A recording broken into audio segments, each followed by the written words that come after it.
first name is Vania, last name is August. I am Haitian American. So I was born here, but I was raised in Haiti. My mom was like, okay, like you guys need to go and learn the culture.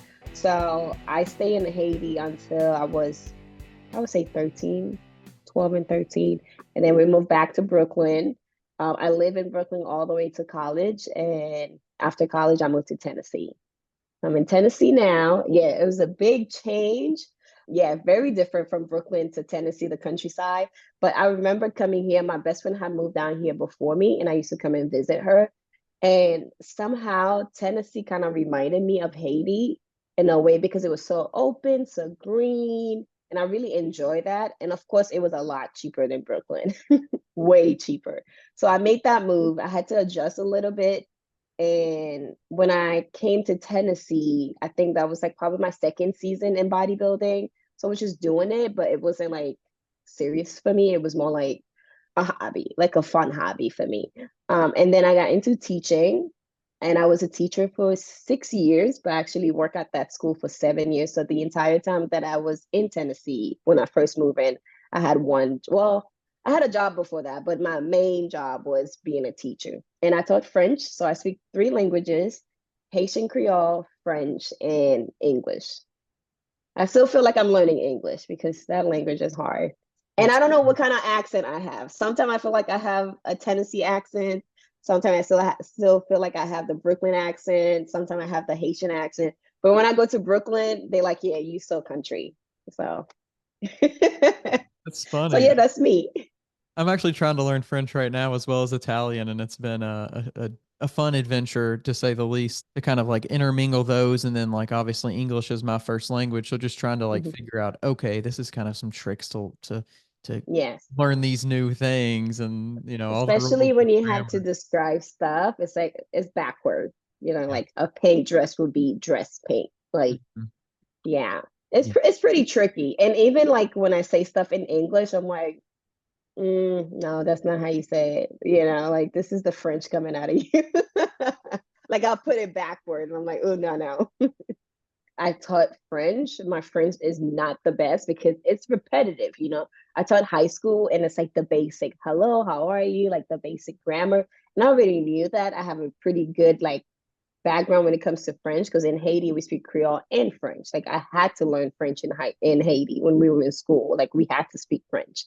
So I had a pretty good background, but like if you don't practice anything, if you don't practice it, you're going to forget. For sure. And I remember like my first year as a French teacher, one of my students asked me, how do you say spider in French? And I blanked out. I was like, what? How do you say spider? And she was Hispanic. And I was like, how do you say it in Spanish? And she said it in Spanish. And then right away it clicked. But that's not a word that I use all the time. So it's like certain words that you forget, you Yeah. know? Yeah. Yeah. So is Creole a combination of like French and another language? It's a combination of French, English, and Spanish because it was like all those like colonized countries I was in the Haiti at that time. So yeah, but it's mainly like French. Gotcha. Are you a personal trainer, online fitness coach, or gym owner on the verge of burnout? Are you wanting to grow your fitness business but can't add more hours to your hectic schedule? Introducing Trainer Revenue Multiplier, the premier wealth creation system for fitness professionals that helps you earn more and work less. Visit www.trainerrevenuemultiplier.com today to schedule your free business accelerator session. If you're serious about taking your business to the next level, schedule your call today.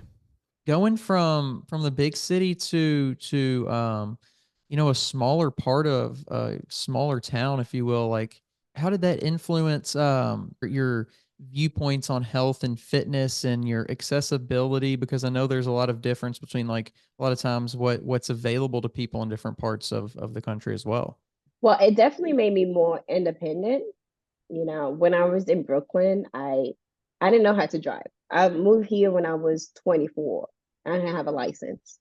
And when I tell people that down here, they're like, "What?" Because like by the age of 16, they driving. By the age of 14, they driving. And I was like, "Yeah, no, I had to. I learned how to drive here in Tennessee." So like certain things like that, I realized that it definitely made me more independent. Um, I was living with my best friend at that time, so like I was almost like, although like we kind of depended on each other, but it still was like also me. Like when I was in Brooklyn, I lived with my mom, so like if I'm out all day and I come home, I know for sure there'll be food in the house. There'll be something, and then like I come to Tennessee and I'm like, oh yeah, I'm grown now. Like I have to find these things. That was like a shock for me. Like, okay, like I have to actually go to the grocery. So I had to learn how to drive. Like it was just like an adult check, reality check. Like you're an adult now. Like you need to start doing things.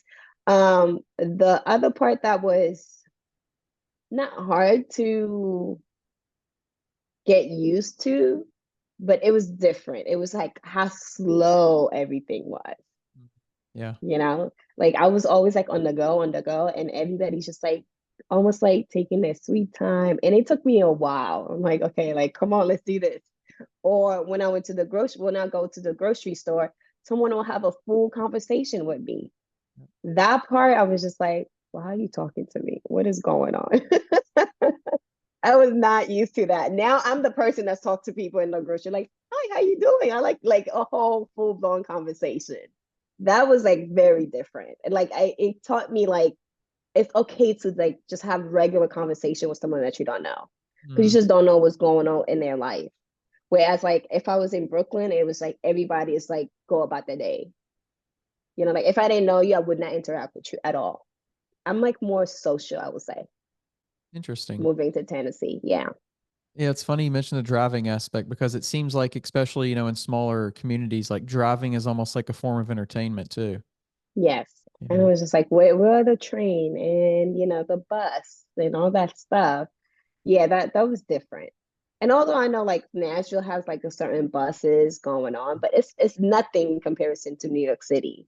Yeah. Like you have the train, you have bus, you have, I mean, Uber, you have different like cab that you can take, like any transportation that you can think of, you Yeah. would. So like people that have cars, most of the time they would drive on the weekend instead of weekdays because it was so expensive to park in the city. Transportation was like a big thing. Like I just even remember like if I were to like lose anything, as long as I had my car, I'll be good. I remember at a point I was like, as long as I have my car, I'm good. You know, you have to depend on other people, Mhm. or like even like if you were to take Uber every day, that's still depending on someone. Mhm. Because like when you get the Uber, sometimes it says 5 minutes, and next thing that you know, it's like 15 minutes. And then like now you late, and it has nothing to do with you, but like you late because you're depending on something else. Yeah. Yeah. So at what point you mentioned bodybuilding was more of just like a really a hobby at that point, but at what point did you actually get into bodybuilding and what made you want to get into that? An ex-boyfriend. Well, I remember while I was in college, I had those big gaps between classes. And I used to just go to the gym. Well, it was more like I would work out with one of my good friends. And it was just like go on YouTube, find like a video, one of the girls that's doing like a hit workout. It was mainly like a hit workout, like a full body workout. And I started doing that and I really got into it. And at that time, the boyfriend that I had at the time, he's like, you can do bodybuilding. And I had no idea what that was. Like he showed me a picture of a girl and I was like, okay.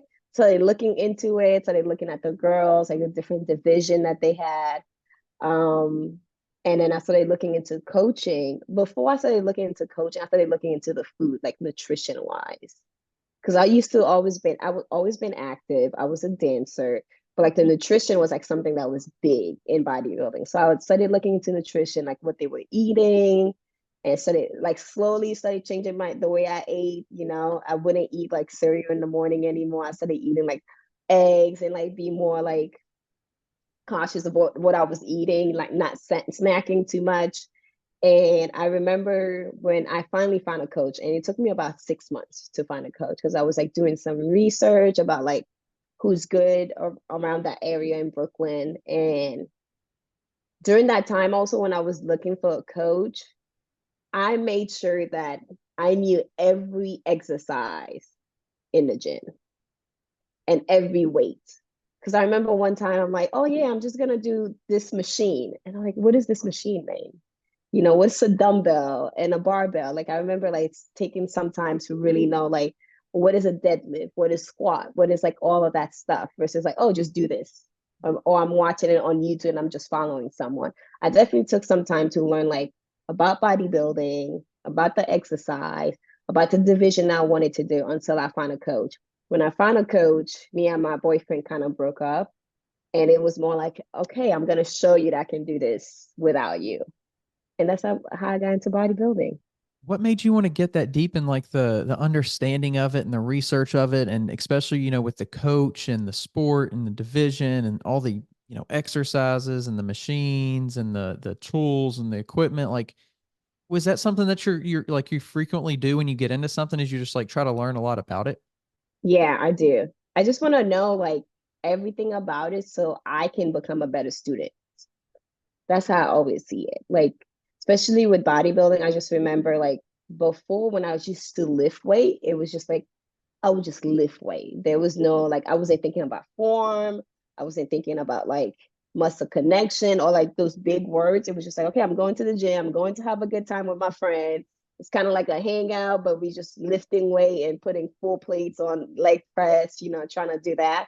And when I started doing research, Kai Green was like a bodybuilder that I really watch. And he talks a lot about form and like taking your time in the gym to make sure that you have that muscle connection. And I started digging more into that because I think it took me 3 years to get that muscle connection because I didn't understand it. I was like, well, I'm doing squat. I don't feel no muscle connection. I just feel sore the next day, you know? So I started researching about that and I started researching about coaches because it was so expensive. Mm. It was expensive. I wanted to do it. And I really remember that I couldn't afford some of the top coaches in the game at that time. So I started doing more research on like local coaches. And I found one in Brooklyn. And it was like everything matched perfect because his price was actually something that I was like, okay, I can afford you in comparison to the other coaches. Kai Green is actually one of the ones that somehow I fell into like learning a lot from him in college as well. He's very creative in the gym. I really Mhm. enjoy that. I do remember his legs workout were about like 2 hours. And my little tiny self will do like a 2 hour like workout. And then he'll do abs after that. I think he did abs every single day. I was like, oh my, and it's like 2 or 3 different exercises. But I remember like watching him and being very attentive to what he was saying because he was so passionate about it. I don't Yeah. remember watching any female videos. Maybe wasn't aware of any of them, but like bodybuilders was like the go-to for me. Hmm. Yeah. Yeah. He's definitely very passionate and creative and Yes. um, entertaining for sure. That's the Yes. that's he has that down pat. He does. He's He an does. interesting character. He does. And I met him once too. Like we were at just like a diner in Brooklyn and he was right behind me. Oh wow. And I was with a group of friends and I was like, yeah, I have no idea who's behind me right now. They're like, who? And apparently like he actually goes to that diner all the time in Brooklyn. That's like his spot. Yeah. So that was pretty cool. That is cool. And that Yeah. kind of stuff doesn't happen as much in Tennessee. It does not. It does not. Yeah. So when you did move to Tennessee though, what was your thoughts surrounding bodybuilding? It was like I excuse me, I wanted to do it, but like there was so many variables that was like maybe not. At that point, I didn't really have a car. I had to depend on someone to go to the gym with, or if my best friend worked, when she get out of work around like 9:30, I'll go to the gym. So it was just like, okay, I know I want to do this, but I don't know how I can do it. So I made sure that diet wise, I tried to stick to my diet. I tried to go to the gym when I can. I went running around the neighborhood just to get to like just be active. Um, but it was different. I think I was more focused on being like stable before I was like, okay, let's do this for sure. For when Yeah. you did get back into it a little bit, I mean, was it challenging at all to be like, okay, now I need to get back into this and just kind of get back on track? It was. I felt like I was behind a little bit, like physique wise in comparison to what the girls looked like at that time. I felt like I was behind a little bit.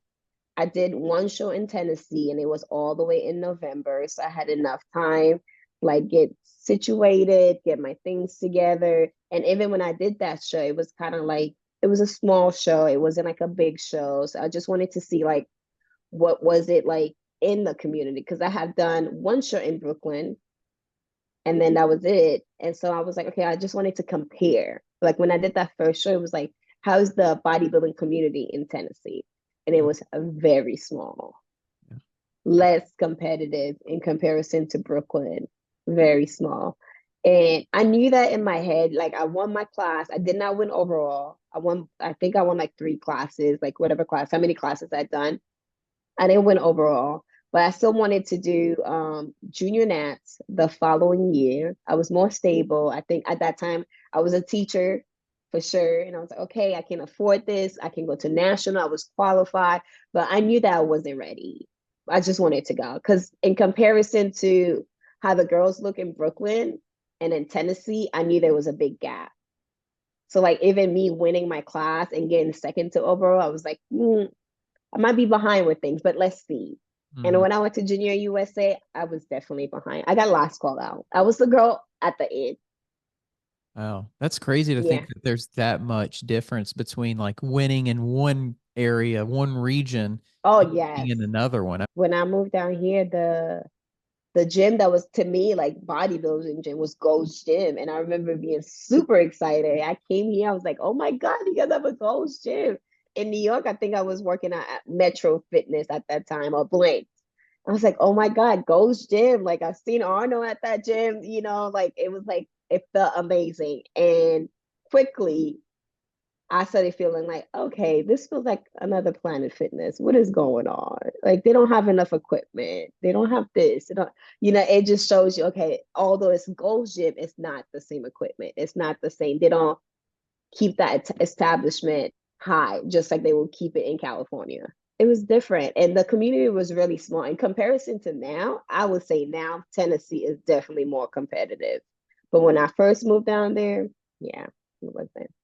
Are you a personal trainer who wants to scale and grow your business online? Have you been coaching online for years, yet don't know how to incorporate online into your current business model? Introducing Trainer Revenue Multiplier, the premier wealth creation system for fitness professionals that helps you earn more and work less. Visit www.trainerrevenuemultiplier.com today to schedule your free business accelerator session. If you're serious about taking your business to the next level, schedule your call today. That's very interesting. I know, a lot of people did actually move, during COVID and stuff. Tennessee became a very popular spot just because of its COVID, outlooks and Yeah. things. And I don't know if that even played a role in just more people coming in or from different areas or what, but it is interesting to wonder kind of what that elevation is, if it's just a general elevation of bodybuilding in the last couple of years or what. But Hmm. um That's I think smart. it's What you just fascinating. said, that's smart. That is really smart what you just said. I never thought of that. But they actually moved a national show to Tennessee during COVID year.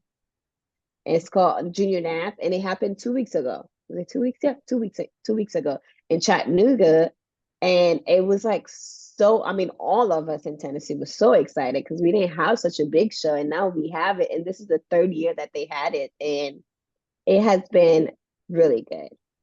Like it definitely brought a lot more people out of the community to come and like compete or just watch the show, just educate themselves. Definitely. I actually didn't know that show did move there during that time. I kind of just like had got into talking to bodybuilders and getting into the sport right around that time. So I just like had assumed that it's been there for a long time, but apparently not. No, no, nope. Because I turned pro at Junior Nats and it was in Chicago. It's always been in Chicago. Huh, And interesting. then with COVID 2020, they moved it to um not 2021. Yeah. They moved it to Chattanooga, Tennessee. Interesting. Yeah. Well, Yeah. you never know what impact that may have made on Tennessee Yeah. kind of development there. But something that I kind of find interesting, just as like almost like a little sidebar, but being a teacher and being a bodybuilder, what was that like? Just like from a kind of a community outlook perspective on like, is what is this teacher kind of doing in a way, or like even your own like managing meals and managing training around your schedule? Like, how did that all work out?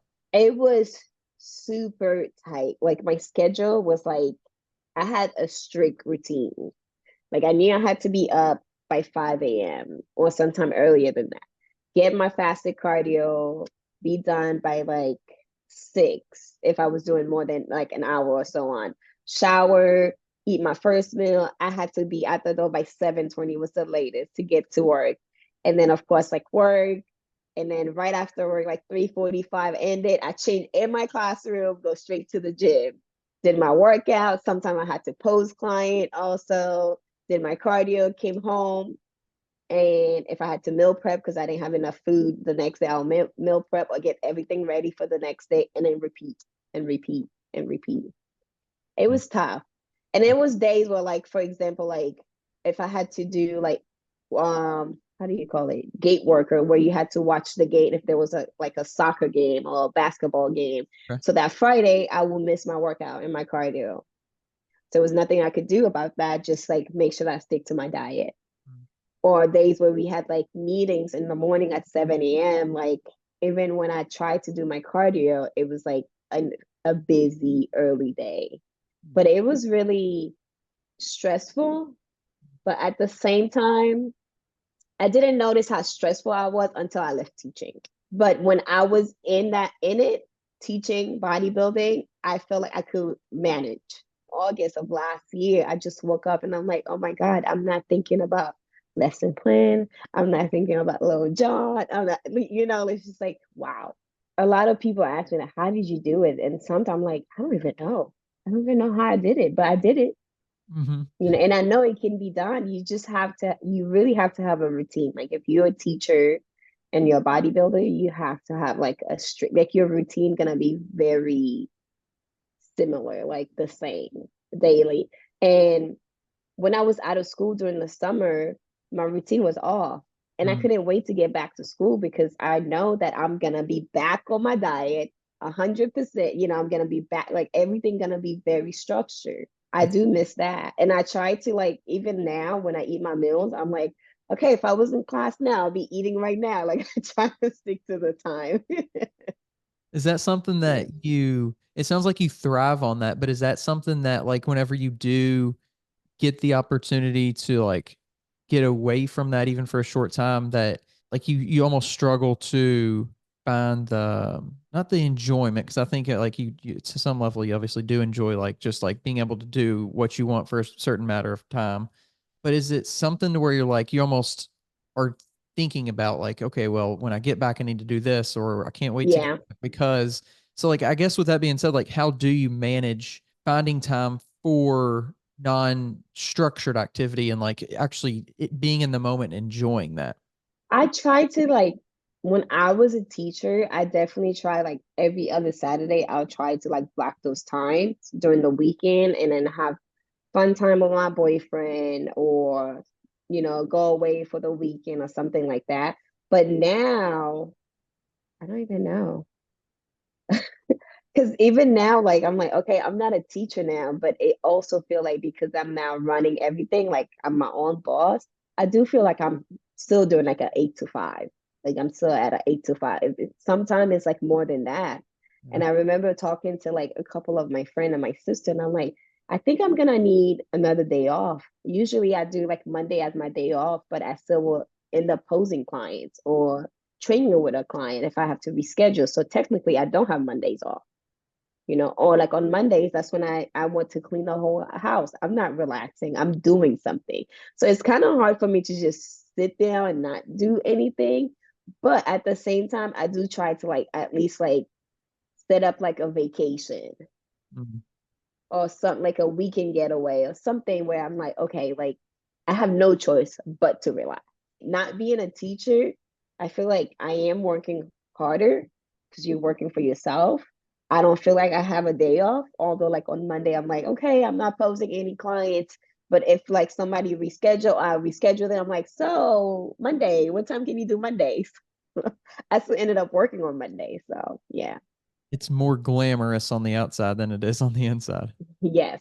Yes, it is. And then you also realize all the things that you actually have to do for your business in comparison to like if you were working for an employer, you're like, I wouldn't have to worry about any of that stuff. And now you have to make sure that everything is checked like correct for your business. Mm.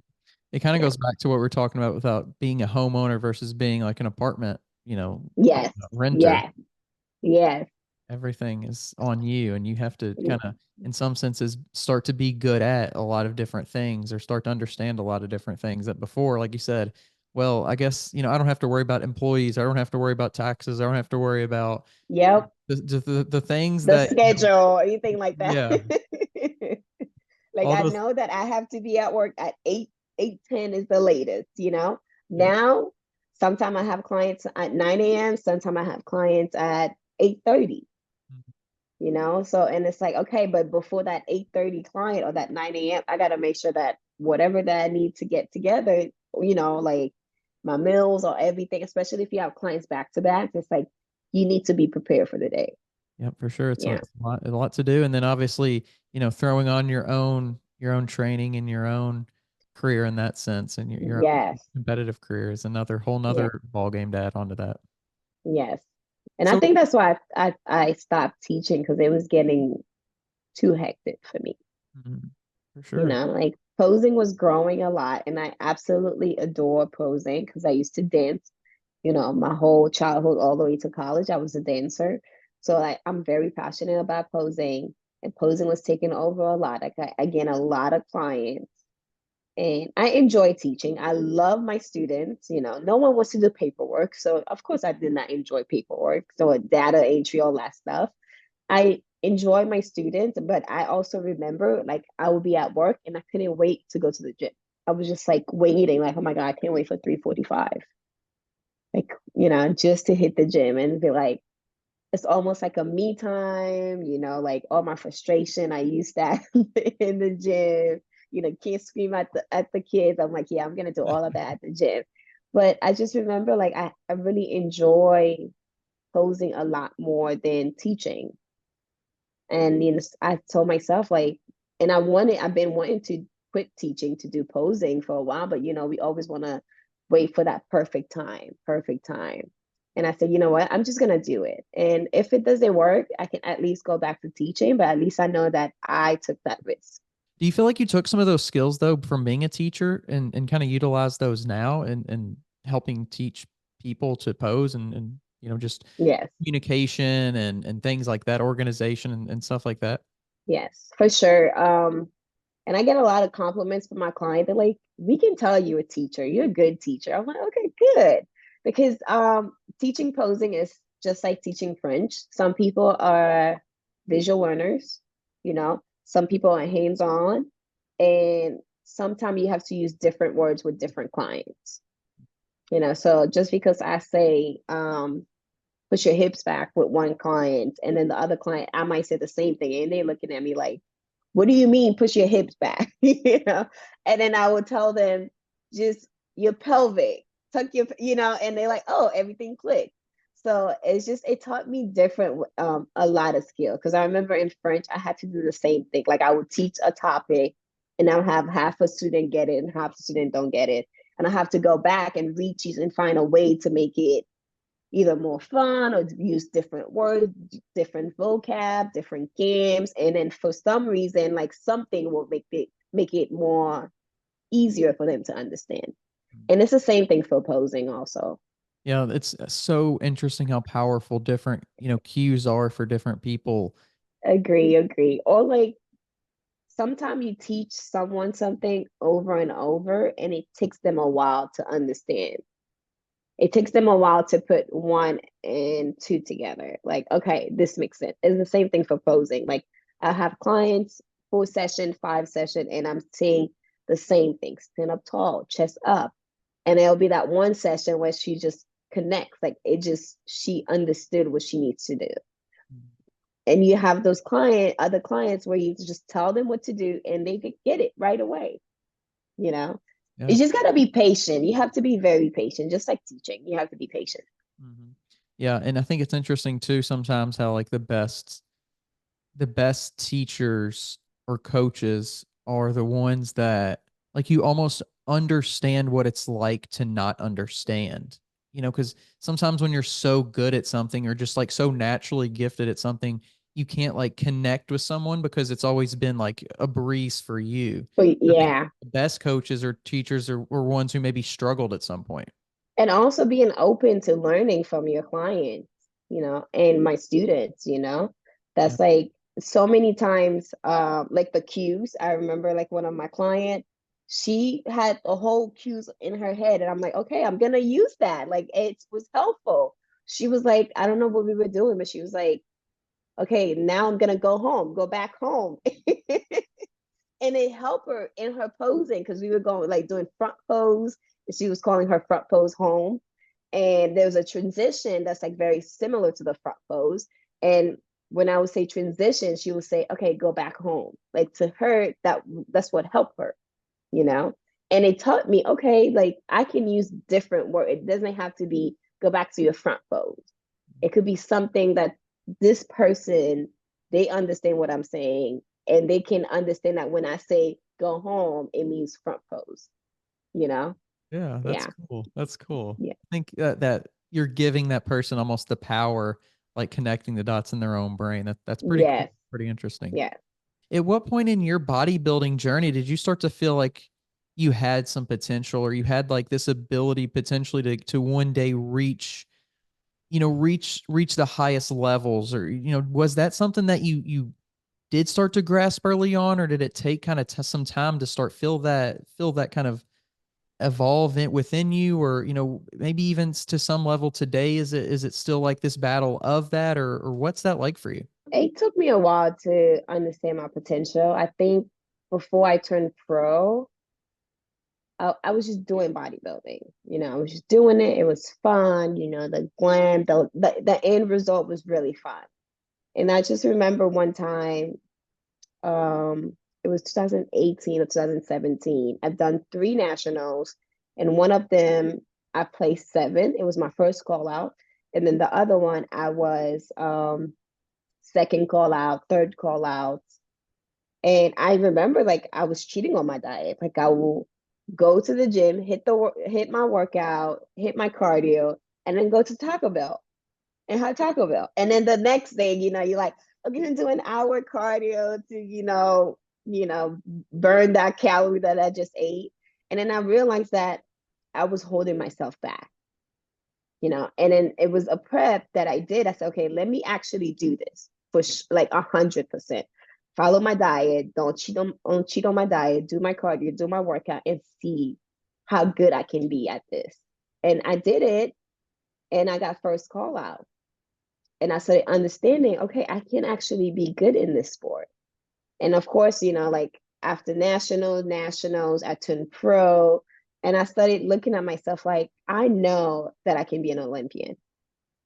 When I turned pro, that was my main thing. I'm gonna be an Olympian because I know I have the work ethic for it. I have the physique, and I know my physique can grow. Like I have the room for improvement. I'm all about improvement. But it was just like that time when I got like last call out or last placement at nationals. I was being realistic with myself. Like if you did cheat on yourself, so you cheated on yourself because you're not giving 100% of yourself. So yeah, and I was like, you know what? Let me actually do this for real because I'm spending money, and it's not a cheap sport. It's not a cheap habit, you know. So I was like, you know what? Let me actually do this 100%. And when I did it, and I saw how like the pictures, how I perform on stage, and how like the feedback that I got, it motivated me to keep going and to be strong. Like I knew at that time, like yeah, I have the potential to go to the next level. Did it kick in another gear of like addiction after you saw like what was possible when you did go all in? Yes, it did. It did. I mean, it did because I thrive to like improve in every aspect of my life. And I even remember like when I noticed how much potential I have, I got a new coach. It's like this coach is not working for me. Like, and of course it was like a good understanding. We went our separate ways in good ways. And I got a new coach in Tennessee, turned pro under him, and I love him, but I wanted to go to Olympia. And I just felt like I don't think he would have been able to take me to Olympia. And it was just like, I love you. I appreciate the work that we've done, but I need to get to the next level. I need to find another coach that can take me to that next level. Like I was like, I want to put in the work, but I also want my coach to put in the work also. This podcast is sponsored by Smoking Gun Coffee, a veteran-owned coffee company that strives to give back to those in need. Don't forget to use code TWR10 for a 10% discount at checkout. Yeah, like I was very serious, and I'm still serious about it, of course. Right. I mean, Yeah, especially, you're obviously, continuing to improve. You're seeing amazing results. This year has definitely been, a fantastic year for you competitive wise. And did you come into this season with certain expectations or certain, I mean, obviously goals, once again, like Olympia is the goal, right? But like, yeah. did you have a feeling about this year at all? I had a great feeling going into last year Olympia because it just felt like everything was so good. Last year was my first year where I studied a prep and I won my show in that first try.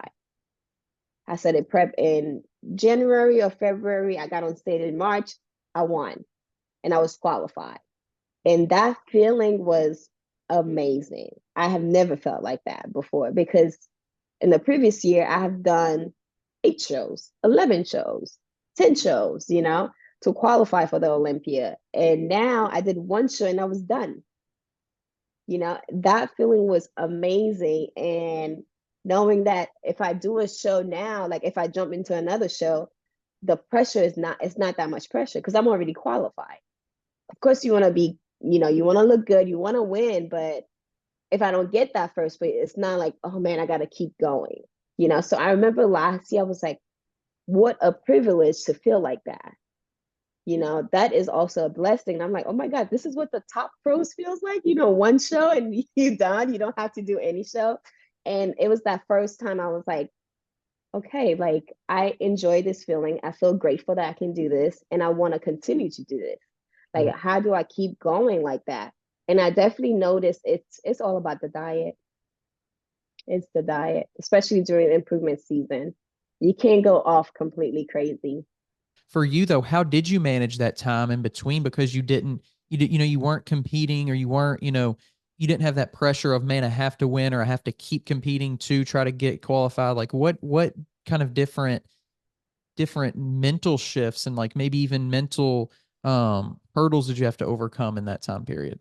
So when I won my show last year, I did one more show in May, and that was Pittsburgh's Pro. It was my first time doing Pittsburgh's Pro, and of course, like Pittsburgh is like a small Olympia, so I was very nervous about that, and I placed fourth. My going to that show, I'm like, I just want first call out. I'm like, if I get first call out at Pittsburgh, I know I'm gonna have a great show. It's gonna be a great Olympia, and I got first call out, place top four. I was like over the moon. Like, okay, like this is pretty amazing. But after Pittsburgh Pro, I did a lot of posing workshop. I did group classes that kept me busy. I did a couple of traveling. I went home to Brooklyn. I went home for Labor Day weekend. I went to Jacksonville to see my family. So I did a lot of traveling in that time. But I also made sure like it was one thing, like I'm gonna travel, but I'm going to do my workout. I'm gonna do my cardio, even if it's like 20 minutes for the day. That was non-negotiable at all. Like those two things, it's going to happen. Yeah. And looking at like, stepping on the Olympia stage, was there almost a sense of like a relief and like, yes, we're here, like we got, like we're getting to do the thing that like, we set out to do, that was the goal. Like, how do you manage the emotions surrounding like such a big goal?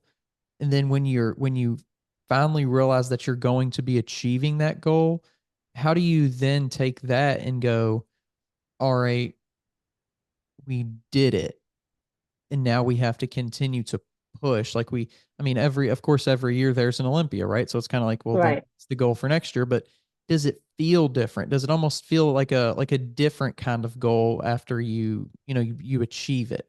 Yeah, it does. Remember my first Olympia was just like, I just want to be on that stage. I want to be an Olympian. And I did it. I was very excited. Did not get top 10, and I was not expecting top 10 because it was, your first Olympia. I'm just happy to experience this. And then my second year, I did want it to get top 10, but there was a few hiccups, and I was like, okay, I just knew like with my presentation and everything, I'm like, I missed the mark. But it was still like, even in 2022, when I know I was a little bit off, I was very grateful because I always tell myself, do you know how many girls will like to be in your spot?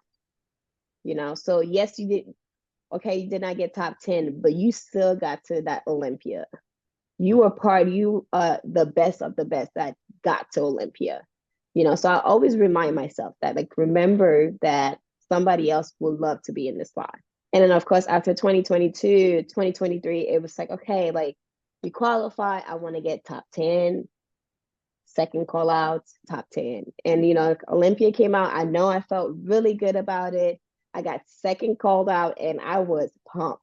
Like, okay, I don't know if it's top 10 or top 15. When I got off stage, I was like, doesn't matter. Like, I improved from 2021, 2022 to the next level. And it felt really good at that time.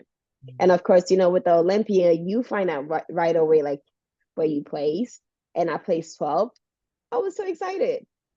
Like, I mean, yes, it was 2.22 spot away from that top 10, but still, I went from like third call out in that range of like 20th to 30th and all the way up to 12.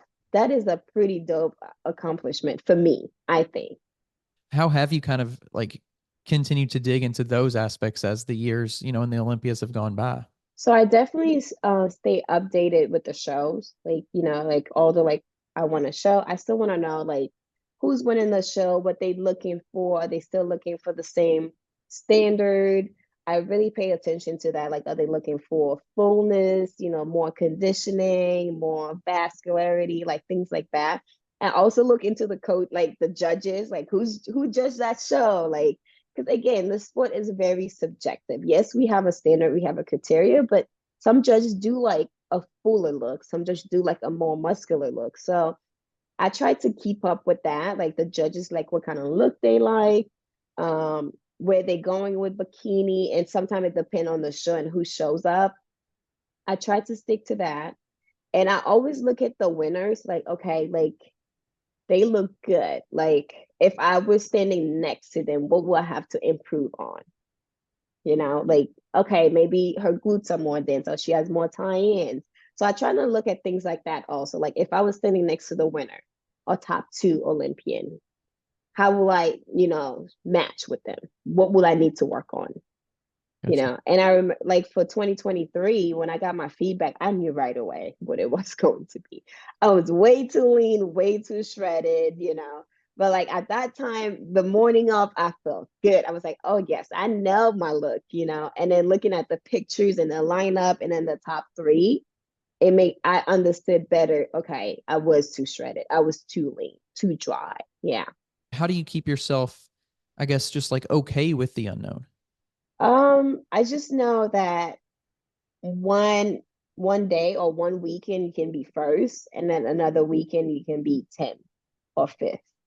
Like, in my mind, or me myself, I just try to stay humble because I'm like, just like right now, I'm the UK champ. You never know what's going to happen at the Olympia. And I cannot go in there and be like, well, I'm UK champ, I'm gonna be in the top 10. No, you just don't know. And there's so many things that's like outside of the variables that we have no control of. Like, I mean, like, let's just look into peak week. You can look good on Tuesday, and by the time you get on stage on Saturday, your physique might be completely different. It's just a certain things I'm like, I'm just gonna control what I can control, stay humble, do the work, and then show up. I Mhm. want my work to speak for itself, and Yeah.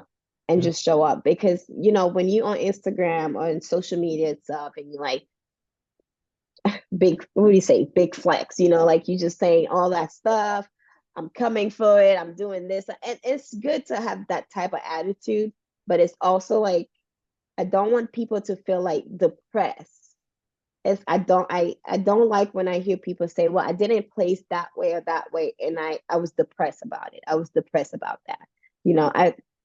I I don't like that mindset because again, it's a subjective sport. You just don't know what's going to happen. Like the way I try to control my body, if my body want to do something different, I have no control over that. Absolutely not. You didn't get enough sleep, you holding water. You got too much sleep, you holding water. It's just like certain things you like, oh, you can't. Like even like with peak week, once you have with the top pros, once you have your peak week protocol, it's like, okay, I got this down. But every peak week seems to be a little bit different. Something is just slightly different. And especially Yeah. with those big shows. I mean, looking at the Olympia, there's so much going on. I mean, so many people in town. I mean, who knows, you might catch, a cold, or Yes. the stress of it all might add up and, start to manipulate the body in certain ways, or just there's so much, like I said, Yeah. especially with those big shows, that goes into even just the show and how that can be detrimental in some cases to the body as well. The weather can also affect your body also. It's so many things. It's just I always tell myself, be grateful where you at. Because where I started to now, I know that I wanted to be an Olympian, but I never thought I would have been a UK champ. I never thought I would be at the Arnold. So I always tell myself, be grateful. Because 5 years from now, I was just starting bodybuilding or, starting to get competitive. I didn't even have the idea of like, I'm going to be a UK champ. So it's just like, be grateful, show up at shows. Of course, like, when you bring your best physique, that's all you need to be happy about because at the end of the day, like you need to be happy with the physique that showing up with. The judges, that's a different thing. They like your physique, they don't like your physique. As long as you enjoy your physique, you like what you brought on stage, you're a winner already. And you know that what you brought is better than last year, you are already a winner, in my opinion. Learn, learn, learn, learn, and be realistic with yourself also. I think some athletes are not realistic with themselves. They're like, especially with judging, they're like, I don't understand why I placed fifth, or I don't understand why I placed 10. But I don't think they take the time to look at the top judges, not the top athlete, well, or that athlete that won that show. What was it that was so impressive about them? Was it their posing? Was it their physique? And what are you lacking on? And I feel like some athletes don't take that very well. Once they place too low, they're like, the judges was up, yada yada yada. Like I think you need to be very realistic about yourself. Like the recent show that I did at Pittsburgh Pro, I got third, and the judge was like, Vania needs to have her glutes can be a little bit sharper, and I completely agree. I know that my glute can be sharp. It was sharper in UK. I'm not gonna be on social media, or I mean, I wasn't never said anything about it, but I'm not gonna be like, no, I should have won. My glute was good. I was full. You know what I mean? It was just like, I know he saw me at UK. I saw myself at UK. I know they were real sharp at UK in comparison to Pittsburgh. So him saying that, I understood his feedback, and I'm realistic about it. I'm not just saying, oh no, no, no. He's just giving me a feedback just to give me a feedback. I really appreciate you coming on and sharing some of those small and big lessons with us here tonight. Thank you. Thank you for having me. Absolutely. It was a blast getting to chat with you. And, congratulations so far on a great season, and best of luck moving Thank forward you. into, the remainder of it. Thank you. Thank you. Staying humble. That's all. That's the motto for the rest of the season. There you go. Before we head out, if you want to share any socials or websites or any contact info or anything like that, you can go ahead and do that. Okay, so my Instagram is IFBB Pro underscore fit Vanu1. I always have to think about it because it's so long. But you can just type my name, Vania, Vania. Last name is August with an E, and I will come up. I also have a posing page. So it's posing with V underscore posing with V. So that's where I have all my posing clients. Both page, if you're looking for posing, you can click on the link. If you're looking for coaching, you can click on the link. I am currently accepting new coaching clients, only three, because I still have to focus on myself. And also still check out the links because I post like group classes and workshop. please attend the workshop, not just my workshop, but any other workshop. So if your local community is having like a posing workshop, if it's like a free NPC workshop, please attend those because you learn so much. Like the judges get to actually tell you what they're looking for. So yeah. If you're tired of searching for a coach or trainer, somebody who knows what they're talking about and has experience, make sure you go check out the new Coach's Corner on weightroompodcast.com. You can find quality, qualified coaches to help you achieve your goals, whether that's in bodybuilding or just general fitness. Stop wasting time and start achieving your goals today. The link to the Coach's Corner is down in the description below.